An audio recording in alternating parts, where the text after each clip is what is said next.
Hey everyone, welcome to Cards on the Table, where we have conversations with some of the gaming industry's top leaders to discuss the challenges and successes they faced this year and what the path forward looks like. Today, I'll be speaking with Secretary Bill Lance of the Chickasaw Nation. As Secretary of Commerce, he oversees the management of more than 60 gaming, hospitality, retail, media, manufacturing, and tourism-related businesses, including WinStar, one of the largest casinos in the world. Welcome and thank you for joining me today, Secretary Lance.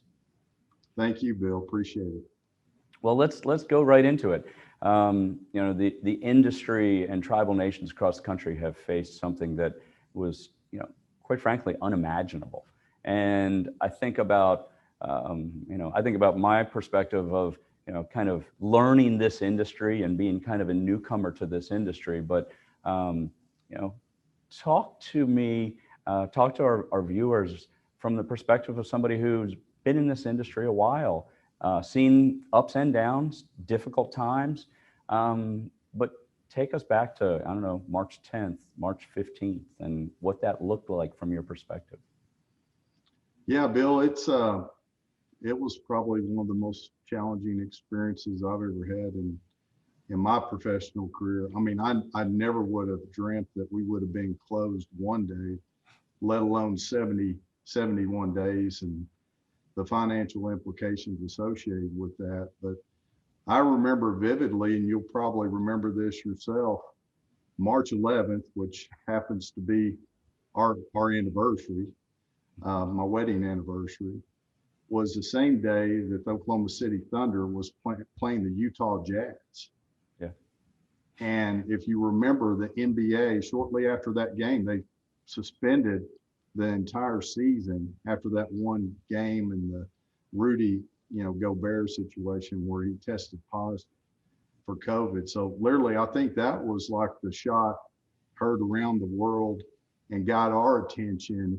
And then the White House had its COVID task force meeting that weekend and had CDC come out with their new guidelines. I think we all kind of saw the writing on the wall. You are the guy who started the phrase, it isn't just about reopening, it's about reopening and staying open. I talk about it all the time. I've stolen that phrase and I use it all over the country and in multiple forums. So first, thank you for that. Second of all, talk a little bit about what you guys have done and your partnerships with your medical center and, keeping people safe, employees, guests, and the community, quite frankly. Yeah, it's been an incredible story. And, we know we're fortunate and blessed to have incredible support that probably most operators do not have. I mean, we have an incredible health system. They have incredible leadership. They're led by Secretary Dr. Charles Grimm and his medical director, who's been key to helping us put together our reopening plans. And that was Dr. John Kruger. But literally, we had some of the best minds, I think, in the country helping us put together what these reopening plans were. And you're exactly right. I mean, we decided early on we were going to throw everything that we could at this, knowing that it's a very fluid and dynamic situation, to make sure that we remain open. And so, we put in all the right precautions. Early on, we were able to use the electrostatic cleaning technology because we had a franchise here in Oklahoma that already had that technology. We leaned on our health system to test. And think about this, Bill. We tested 8,200 people, which includes employees and vendors and contractors who work at our properties before we opened on May 27th.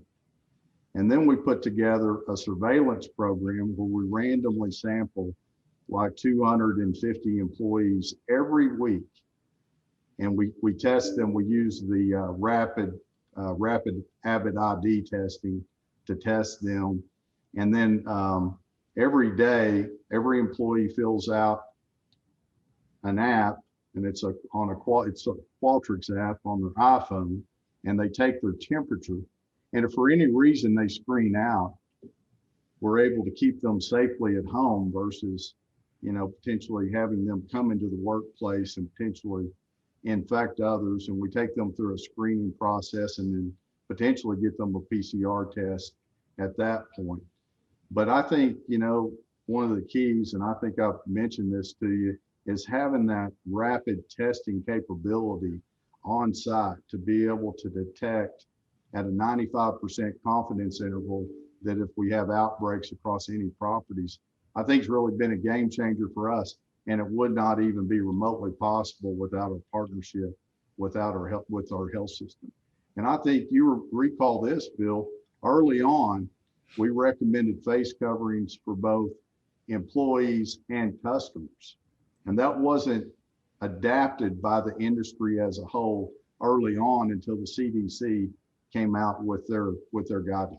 We need a vaccine. We need to get a vaccine distributed, and we need to create confidence back that we have a health situation that it will hopefully be remedied in the near term, and then we have an economic one. And I talk about it all the time, and that much of our industry is predicated on two really important things. One is consumer confidence, and two is discretionary income. How are we going to get to that place? And what are your thoughts around that? I think the vaccination process is pretty critical for us to get, back to what we perceive to be normal and really give people confidence.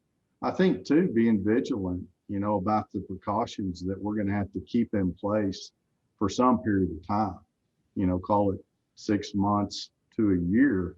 I think it's critical that we be vigilant during this period of time, just to make sure that we're protecting our employees and protecting our customers. And I know this is weighing, heavily on a lot of people, including, our employees that are in our industry.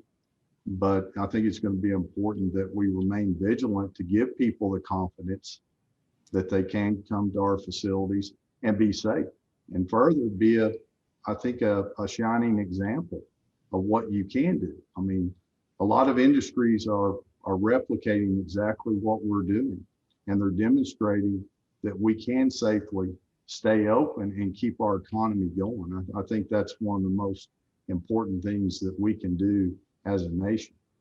The other thing I would mention to you, and you'll find this interesting, our entire industry has been galvanized in terms of helping each other. Yeah. Whether it be manufacturers, whether it be, payment systems, whether it be technology providers, whether it be vendors. We all have a common goal, and that's to defeat this virus. And, it starts with making sure that we maintain a safe working environment for our employees and a safe environment for our customers. And literally, I can tell you, I've had conversations with Every around, touchless payment systems. I've had conversations, with Trevor Croker and Aristocrat around, technology enhancements.